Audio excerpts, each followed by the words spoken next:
Hello' বন্ধু বান্ধৱীসকল, আশা কৰোঁ সকলো কুশলে আছে।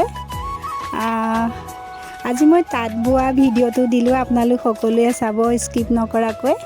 আৰু যিসকলে নতুনকৈ চাই প্লিজ ছাবস্ক্ৰাইব কৰি দিবলৈ পাহৰি নাযাব। আৰু মোক বহুতে ঘৰত ফোন কৰে, চিনাকিসকলে আচলতে, আজি কচু ঢেকীয়া নাই নেকি বনাবলৈ, আজি কি বুটলিছে। মই আচলতে কচু ঢেকীয়া বনাব জনাই নহয় বাৰু, তাঁত ববও জানো। আমাৰ তাঁতৰ শাল আছে, বোৱাৰীয়ে বেছি বয় অৱশ্যে মোতকৈ। তাঁতৰ শাল আছে আমাৰ, গতিকে তাঁতৰ শাল দেখালোঁ। আজি গামোচা কাটিছিলোঁ, তাৰে ভিডিঅ'টো আপোনালোকৰ লগত শ্বেয়াৰ কৰিলোঁ। ভাল পালে লাইক এটা দিব বুলি আশা কৰিলোঁ। সেয়াই আৰু, অকল কচু ঢেকীয়া বনাব জনাই নহয়, এইবিলাক কামো কৰোঁ। দেখাই নাথাকোঁ আৰু সদায় ভিডিঅ'ত। Thank U.